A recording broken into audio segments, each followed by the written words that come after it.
Welcome, everybody. You found your way to the program for this week at the Rotary E-Club of Silicon Valley, and we are excited to have you here, to have you taking part with us every week to learn about all the kinds of cool, innovative stuff that is happening for entrepreneurs and educators and such folks all around the world.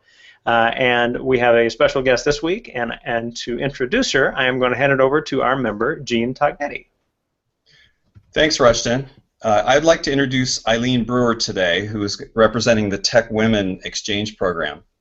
Eileen is a director at Symantec Corporation, and I met her through our local Silicon Valley Computer Using Educators Conference back in March. She wanted to have an opportunity to discuss the TechWomen program at our conference, and so we invited her in.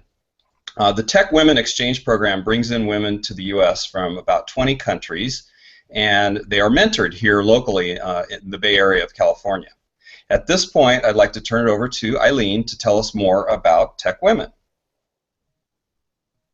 Hi, everybody. Thank you for the opportunity to share with you today. My name's Eileen Brewer, and I'm a director at Symantec. I've been participating in the U.S. State Department TechWomen program for over 3 years, and it's a great opportunity for me to share about it. I'm going to go ahead and share.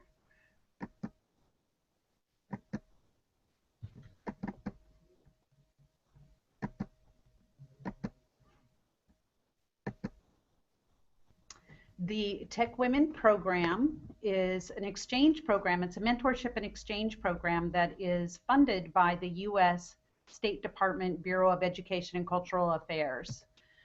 The TechWomen program empowers, connects, and supports the next generation of women leaders in STEM through a month-long mentorship program hosted by companies in Silicon Valley.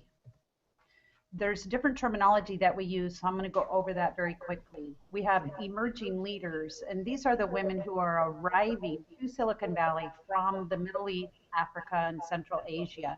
They're coming here for 1 month of technical training in October, and we have a new group of women every year. Eileen, before you jump too far into that, seeing you just fine, but not the slides. So if we could take, that's all right. If we could kind of jump back to the screen share and pull those up, that'd be great.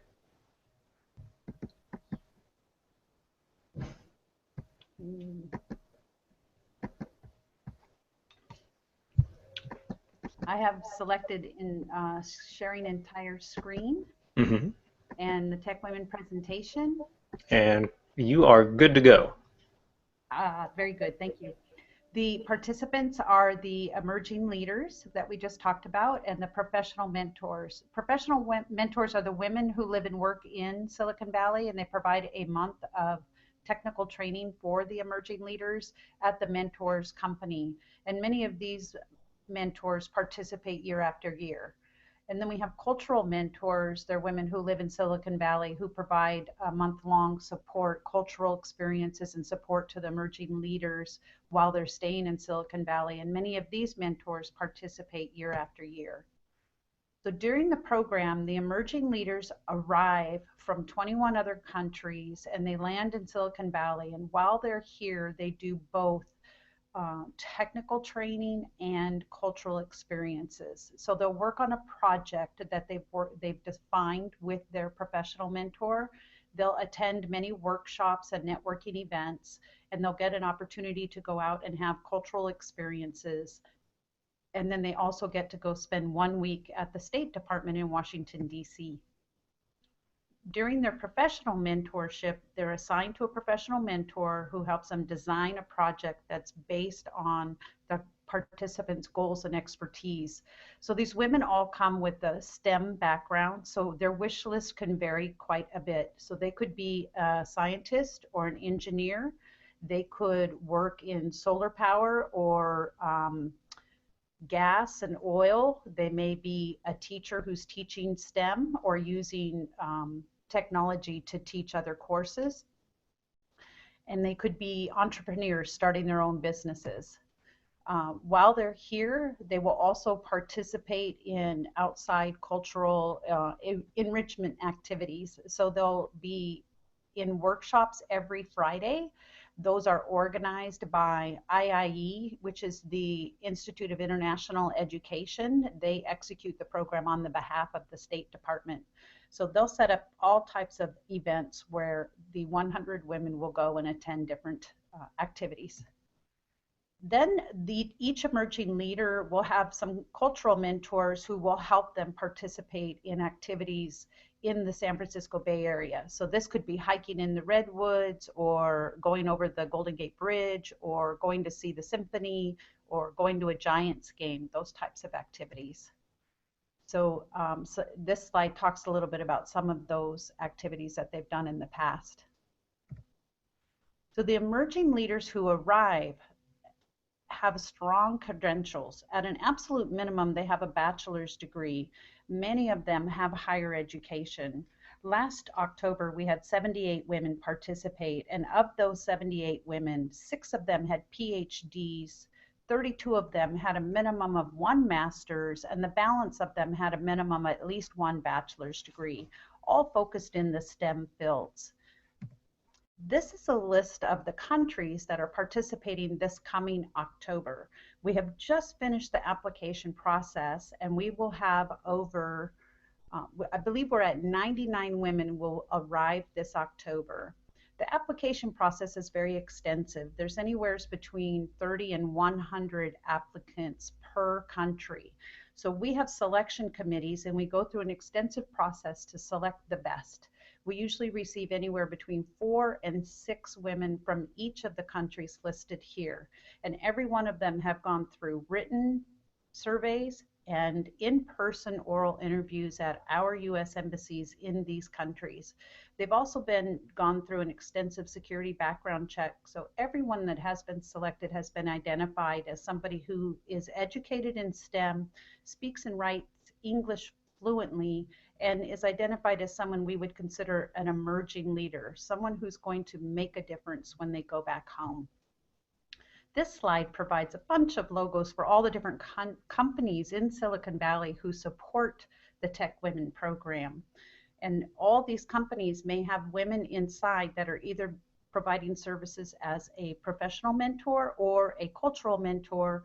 And some of these companies may also be just hosting. They may be helping with hosting events or workshops at their facilities. So you can learn more about the program by going to techwomen.org. And if you go to the website, there's a lot of information here to help share with other people. So if you are wondering, well, what can I do? If you are a woman who's working in STEM, you can apply to the program. Applications are open on June 22nd for this year. If you are not a woman in STEM, then you may also be a woman who's interested in supporting as a cultural mentor. And if you don't qualify for either one of those, there are other ways to help. You can host an event, your company could host an event, or there's other ways to get involved. We have corporate partners who help provide all types of categories here. You could fund seed grants, you could provide speakers, you could facilitate a tour at your facility. Maybe you work at Tesla and you could get 100 women in for a tour. Maybe you work somewhere where you could donate products. There's something that you want to get out in front of 300 women. You could donate products. You could deliver a training or a workshop if you have a subject matter expert in a certain area, or you could provide a sponsorship. So this website is full of all types of information to help you learn of ways that you or your company could participate. If you are at a school and you would like to have a panel of tech women come to your school in October, we can arrange that. And we're talking small groups, we're not talking 100. We could set up, 3 or 4 women to come out to your school and do a couple hours panel so that they can interact with the students. And also, if you know anybody who's looking for internships that are Silicon Valley residents, but they're looking for a summer internship or being a volunteer, they could help run the program in October. And even from now up through October, there's a lot of activities that internships and volunteers could be used. Or if you come up with your own idea of something that you would like to pitch, there's a contact information here that you can reach out to IIE. So that's what I have. Let's go into the Q&A. Good deal. All right, and there are any number of questions I know that came up with the info that you just put forward. I've got my set for sure started over here, but I'm going to let Jean launch us into the first question. Okay. Thanks, Eileen. Thanks, Preston. So, Eileen, are there plans to grow the program outside of Silicon Valley in the Bay Area? Right now, there are no plans to expand outside of Silicon Valley. What we have been doing is expanding the countries that participate. We started in 2011 with just a small group, and we had about 42 women participate. And then the last 2 years, we had 16 countries with about 75 women arriving. And this year is the first year that we will have 99 women coming from 21 countries. We added 5 countries this year. So we have been expanding those who are arriving, but not the actual cities. We're very big in Silicon Valley. We go all the way out to Richmond and East Bay, South Bay. So we're not stating just between San Francisco and San Jose. Okay, good. Cool. And if I remember from the list, and you also mentioned that the countries represented Africa, Middle East, South Asia. I saw the stands in there as well. Is that right?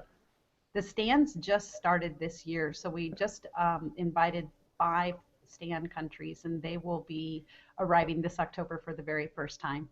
Wonderful to see that the program is expanding as well. Now, you mentioned the process they go through to get accepted into the program. How do they find out about it? How would they know that there's this opportunity to go and be a part of something in Silicon Valley?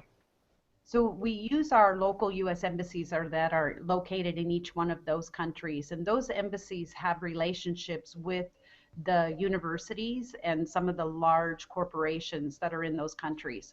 So they have flyers, and they have all types of different ways that they will broadcast exchange programs. And then in all of those countries, there are populations of people who are always keeping an eye on exchange programs in the U.S.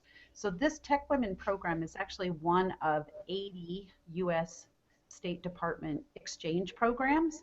So sometimes people will ask about, well, what about the guys, or what about some other field besides STEM? If you go to the U.S. State Department Bureau of Educational Cultural Affairs and look at the exchange programs, you will find there's about 80 inbound exchange programs and about 80 outbound exchange programs. So there's a lot of opportunities. Very cool stuff. I don't want to hog the questions. I'll pass one back to Jean here in a second. But when we look at the group coming in October, for example, so they're going to come in. You mentioned all of these different things that companies in the area might be able to do to help support, kind of what's going on, provide kind of opportunities. If someone were to come and speak, for example, to your group, how does that usually work? Where's kind of the headquarters where they meet, and how would that look? Every year we reach out to the different corporations that are in Silicon Valley and ask them to help host events. So each year it changes a little bit. This year we've grown quite a bit. So we have 100 women arriving, and then we have professional mentors and cultural mentors. So if you're talking to the entire audience, it could be anywhere from 250 to 300 women. So it would need to be a very large venue. We oftentimes have used Juniper's facility over here off of the 237. It's a beautiful facility. And we've had other companies where I work at Symantec. We've hosted events all up and down Silicon Valley. There's been all types of different companies. So it depends on if the subject that is going to be presented is very, very focused just for entrepreneurs or just for scientists, then a smaller group would be invited. And so maybe there might be 30 or 40 people in the audience instead of 100 or more than 100. So first they determine what the topic is, and then they determine a venue that will accommodate. Cool. Jean, how about you? What's next on your list? So Eileen, when you and I first met, I know one of the things you were interested in is getting more exposure into the kind of the education community, at least in the South Bay. So can you talk a little bit about kind of what you would like to grow in terms of industries or types of organizations to support tech women? What are the target areas, so to speak? So this year there's a strong focus on clean energy, green energy. we're looking to place women at clean energy and green energy companies. So we have a lot of women arriving with gas and electric backgrounds, so being placed at gas and electric companies. Oil industry would be very good. Anybody who's doing solar power or alternative energy, those would all be great places.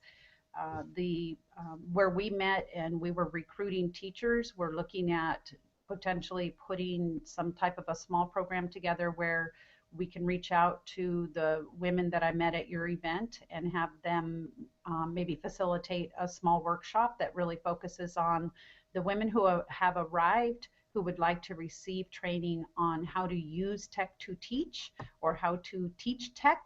So we'll be reaching out to the women that I met at your event and asking them do some brainstorming and see what we can put together there.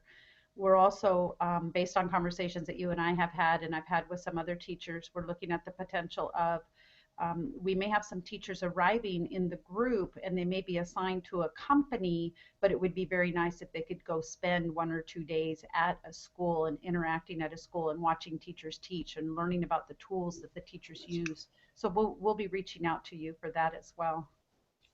Okay, great. I think you'll find that there are a lot of people in our Rotary Club who would be well positioned to help you out on the educational front for sure. We've got some women in the club who are accomplished tech folks. I think of Lisa Highfill and the work she's done in education. It would be wonderful to get her connected in some way. And then Jean and I both have had quite a bit of experience at the Krause Center for Innovation at Foothill College. And we should talk with Gay Krause about the possibility of maybe getting the group to visit there. That is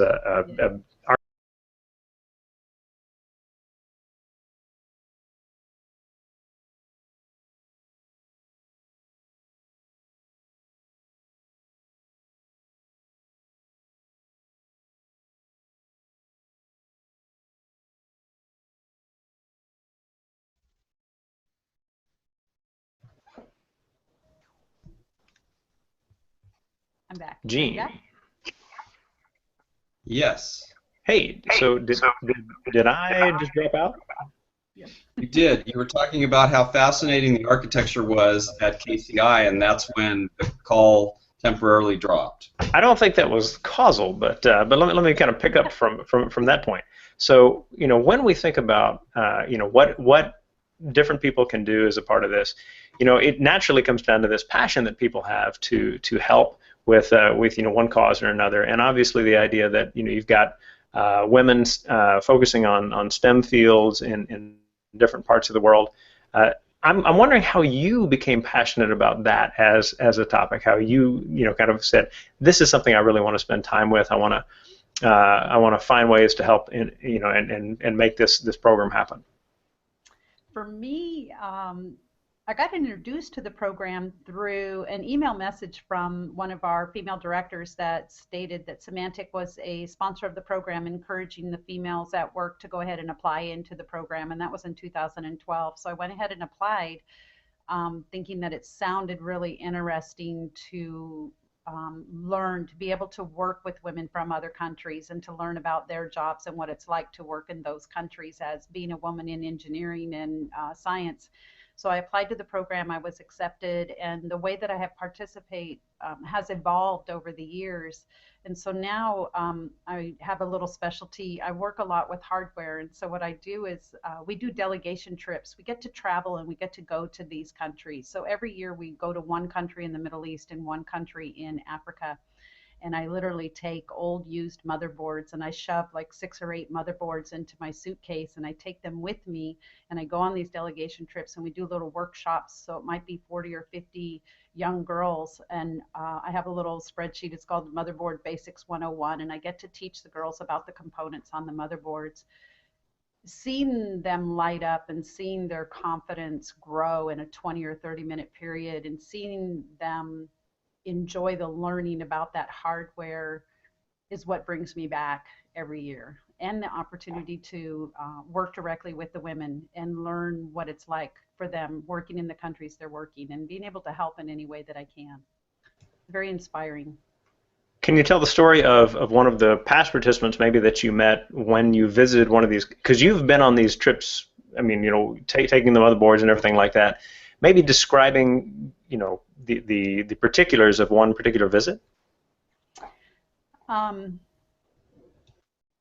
we were in Rwanda about a year ago, and we were staying in the capital in Kigali, and our delegation actually stayed at the hotel that was depicted in the film Rwanda, uh, where it depicted a lot of the genocide. It was called Hotel Rwanda was the name of the movie, and we actually stayed in that hotel, and we actually visited the genocide memorial. So being able to see a country firsthand after the only thing you know about it is what's in the news or what's in a film, and being able to meet the people and see how they are living and see how resilient they are and how beautiful their country is and how well they have moved on and moved forward, and their willingness to invite and engage with people from other countries. So we got on a bus and we drove on this bus for about an hour, and we literally ended up on a dirt road, just this big bus bouncing down a dirt road. The houses that we're passing have no concrete, no driveways. They are mud walls. They have no electricity, no running water. The people are tending to their crops out in the front yard or the backyard and wave to you as you go by. Everybody's happy. And at the end of the road is a school, and the school is 300 junior high girls who have been selected to come in and participate and get an education. These girls get up at 5 a.m. and have a cold shower. There is no luxury of hot water, and they work all day. They go to school from 8 to 5, and they do homework from 5 to 7 or 8 at night. They don't have any place to go. They are out in the middle of nowhere, so they are just there. They are hungry for an education. They are polite, they're eager, they're engaged, and they want to learn. So being able to see a facility like that and tour a facility like that and sit down and teach them about motherboards, and then other women with us, they taught interviewing skills or eye contact, handshaking, what's an elevator pitch, how do you apply to universities.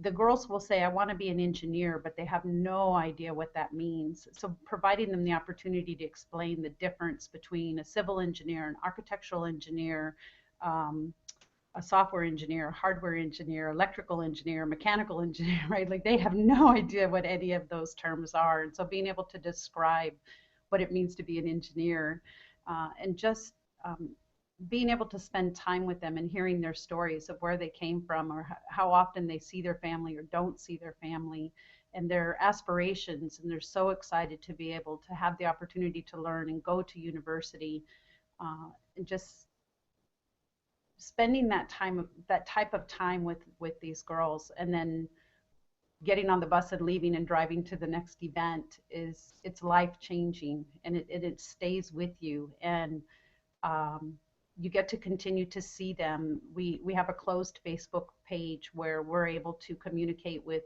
women who are in the country, and the facilities that we go and visit, the staff at those facilities can provide you updates on what some of the students are doing and who's been accepted into university. And it's just, it's a pretty moving experience.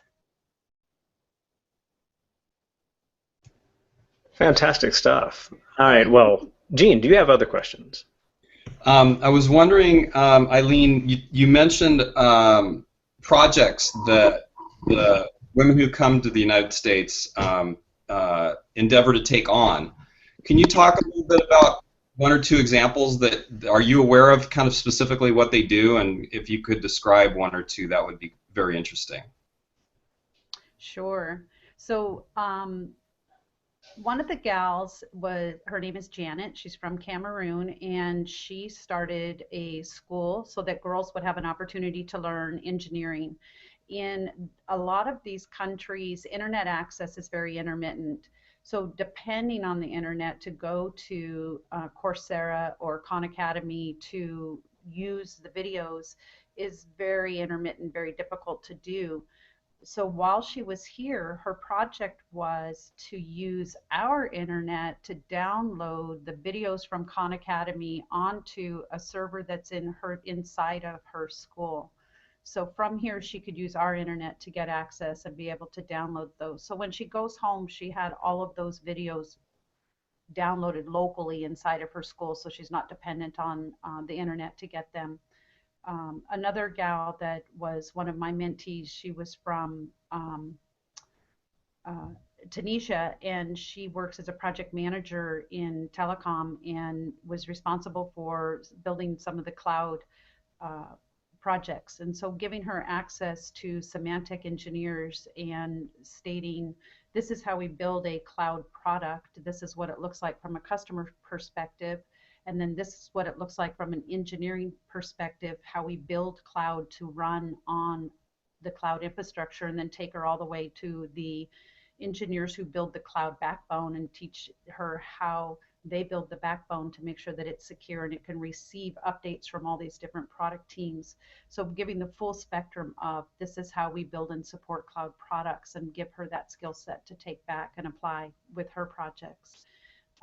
One of the gals was, she's in solar energy. She was mentored at Solar City, so she was actually able to see how solar projects and products are designed and built, and then actually taken out on site and being able to actually help install solar panels.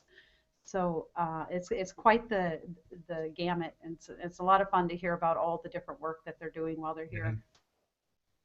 That's great because they're so real world. I mean, it's things that they can definitely apply either, I mean, almost like, on the spot with like your example of being able to download Khan videos back to her server. So when she gets back, she's going to be able to just, hit the ground running with that. That's great. Right, right. And in addition to that, we also teach them a lot about leadership. So leadership skills, entrepreneurial skills, a lot of things like just watching how we work inside of our companies. And it could be as subtle as how you use Outlook. You may ask a woman, do you use Outlook? And they may say yes.